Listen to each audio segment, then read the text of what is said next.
galera, beleza? Sejam bem-vindos a mais um Cine Comentando. Eu sou o Sérgio e hoje vamos falar de Cemitério Maldito. E eu peço que antes de você iniciar esse vídeo aqui, você possa estar largando seu joinha, se inscrevendo aqui embaixo no canal, ativando o sininho para você estar por dentro todas as vezes que eu postar um vídeo novo. E vamos nessa!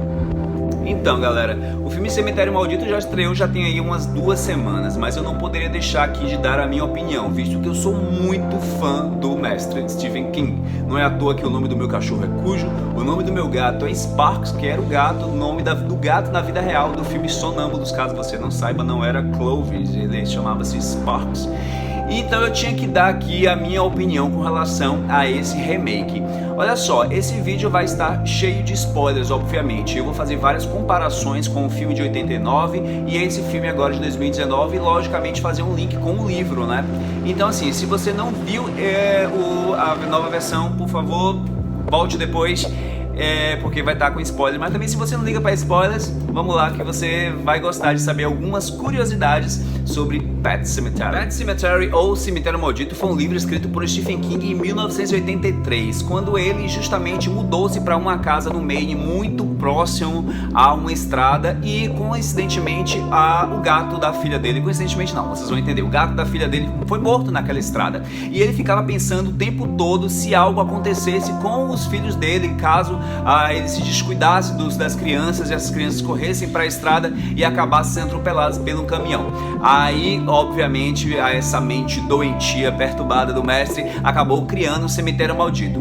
Ele realmente não queria nem publicar, porque ele achou a história do livro muito mórbida e foi um dos primeiros, talvez o único livro que Stephen King não deu para Tabitha, sua esposa, ler, porque ele realmente acreditava que aquilo ali não poderia ser nunca publicado, visto a crueldade do roteiro, ou melhor, da história.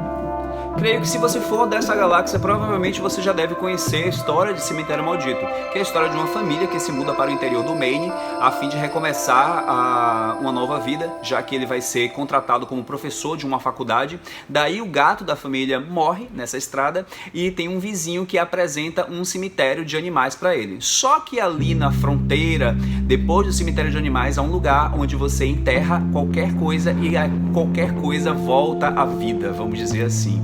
Então esse é o grande plot do filme. Agora o que eu nunca vou entender é que com os recursos de 1989 até 2019, o quanto o CGI melhorou nisso tudo aí, na verdade o poder, né, do cinema em retratar, fotografia, direção de arte, eles conseguiram fazer um cemitério tão ridículo. Nossa, aquele cemitério ali que ele é muito, parece que fizeram no quintal da casa dos diretores, porque realmente não ficou nada legal. O primeiro cemitério, o Micmac, que foi mostrado no filme de 89, é surpreendente, é muito fiel ao livro, e nesse não, a gente na verdade só vê uma lama, uma névoa, eles pisando assim. O cemitério dessa vez, quando eles tentam cavar, na verdade quando Louis tenta cavar para enterrar o Church pela primeira vez, ele não teve dificuldade nenhuma. Na primeira versão de 89 a gente vê que quando ele bate com a enxada, chega a sair faísca, e inclusive Judge fala pra ele: eu poderia te ajudar, mas cada um enterra o que é seu. Algumas frases de efeitos que eu gosto bastante, dava um suspense, né, no que tava pra acontecer. Porra, porque ele não pode ajudar não, então ele tem que enterrar o que é dele, cada um tem que enterrar o que é seu. Isso é muito bacana e só depois, lógico, que você vê no decorrer do filme você vai entender porque cada um tem que enterrar o que é seu. Mas enfim, até essa retratação do solo, né, que tem uma frase muito importante no filme que fala o solo do coração do homem é mais duro do que o cemitério, o Micmac, alguma coisa assim. E na verdade nessa segunda versão a gente não viu solo duro coisa nenhuma. Tem uma coisa muito importante no livro e que realmente nenhum dos dois filmes eu consegui ver isso retratado, que é como o primeiro contato do cemitério Micmac ele pode influenciar na vida daquela pessoa que enterrou alguma coisa ali. Louis literalmente fica destruído no livro, ele vai minguando, o cemitério Micmac ele vai tirando toda a energia dele, você vê todo vamos dizer assim, a destruição mesmo, então, por falta de palavra melhor, do Louis. Toda vez que você quebra, vamos dizer assim, a tal barreira, né, que no filme é muito retratado isso, não cruze a barreira. Toda vez que alguém cruza a barreira e tem esse contato com o cemitério, nossa. Então assim, o que a gente não conseguiu ver em nenhum dos dois livros é essa degradação. Pronto, essa é a palavra melhor para definir Louis. Eu não vi isso. Eu vi ele um pouco arrependido, porque já que as duas tentativas dele não foram legais de enterrar alguma coisa ali, a gente vê ele um tanto cabisbaixo, mas lógico, é um cara que acabou de perder um ente querido, ele não estaria que estar feliz, mas a gente não consegue ver isso no filme, essa degradação dele, tanto psicológica quanto, vamos dizer assim, material, né? Ele vai literalmente minguando, envelhecendo, ele vai se sentindo cansado. Isso é o que Mickey Mack faz com a partir daquelas pessoas que realmente cruzaram a barreira ou que resolveu enterrar alguma coisa nele.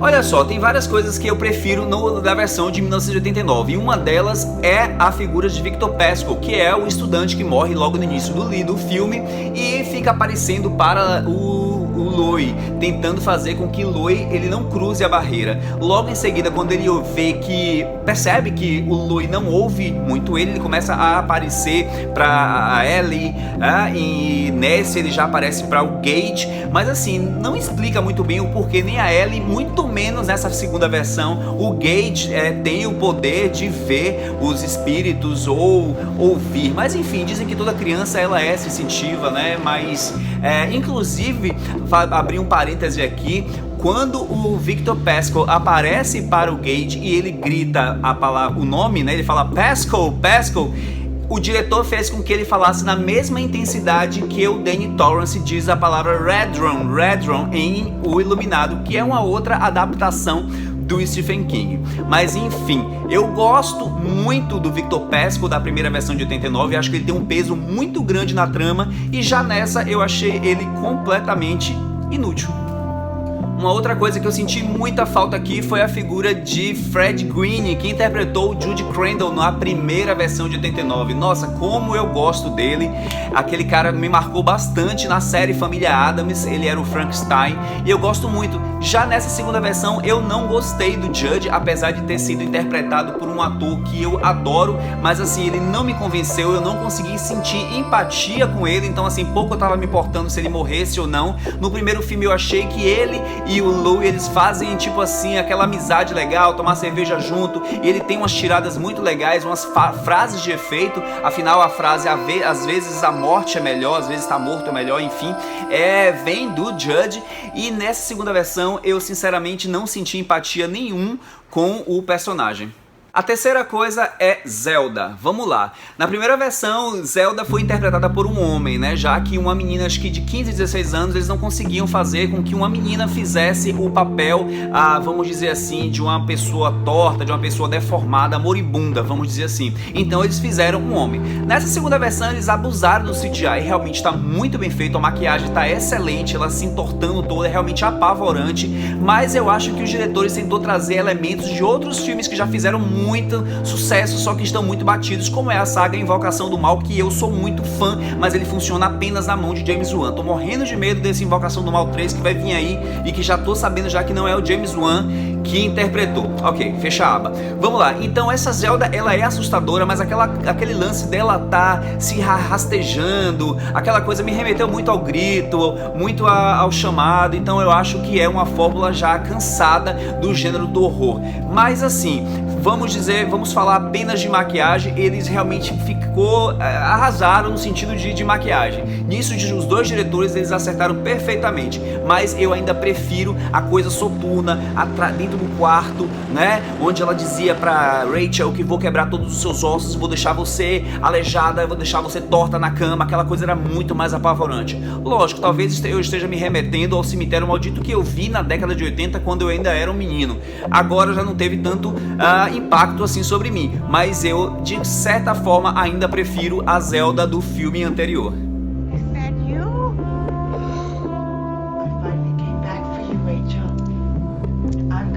Twist your back like mine, so you'll never get out of bed again. Never get out of bed again. Never get out of bed again. Never get out of bed again.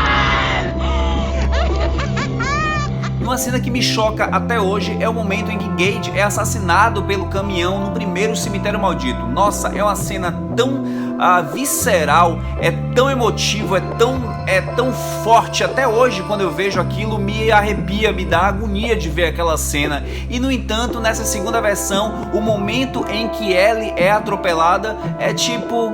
ok, primeiro que a gente já espera, mas segundo que o filme não teve aquela carga emotiva que eles conseguiram transpor no primeiro filme. Então eu achei que ficou muito fraco a cena, realmente não me impactou como me impacta até hoje. Eu não posso fazer a comparação de quando eu vi pela primeira vez, porque lógico eu não tinha ideia de que isso ia acontecer. É uma cena pesada até para os dias de hoje, tanto que aparece o menino, o sapatinho do menino rodando. Enfim, eu vou botar essa cena aí para vocês reverem.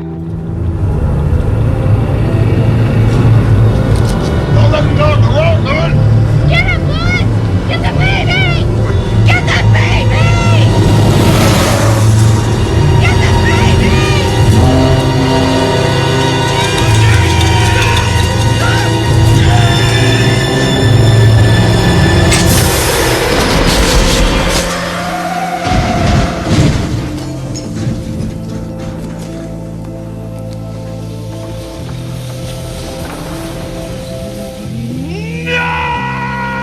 Vamos lá, e a coisa que mais me incomodou talvez tenha sido a coisa que mais incomodou aos fãs do livro, que é a mudança da morte de Gage para Ellie.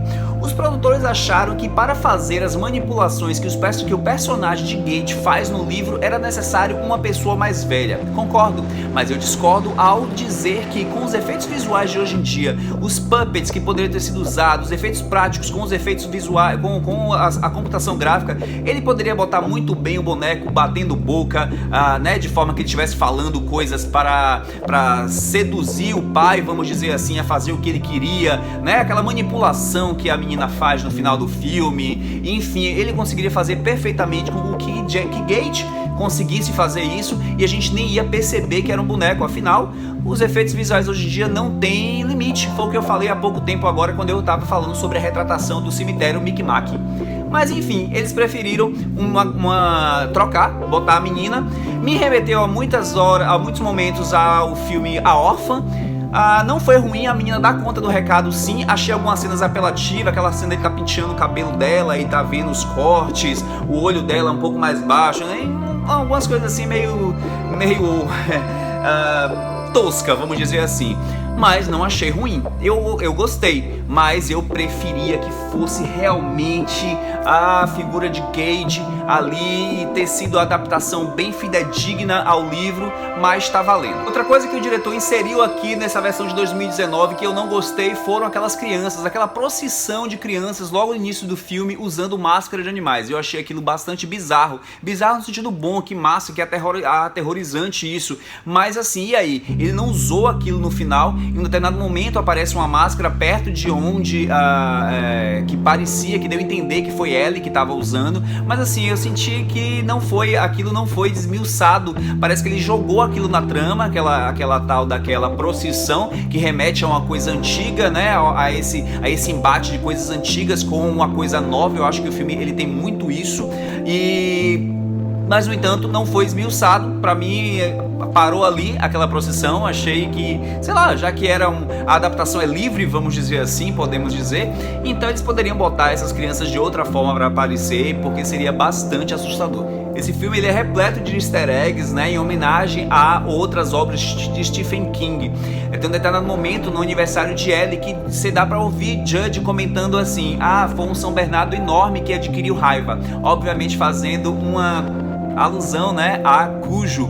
E outra vez aparece numa placa escrito D. Torrance Realty, que é o Danny Torrance, né, do personagem do Iluminado. E por último, no caminhão que atropela, vamos dizer assim, a Ellie, a gente consegue ver lá uma menção à música Pet Sematary dos Ramones, que eu senti muita falta de ouvir na voz dos Ramones, mas que eu fiquei muito feliz, na verdade, em eles terem posto no final, mesmo não sendo alguma outra banda lá, uma outra cantora, enfim, que estava cantando, mas eu gostei apenas de ouvir essa música novamente.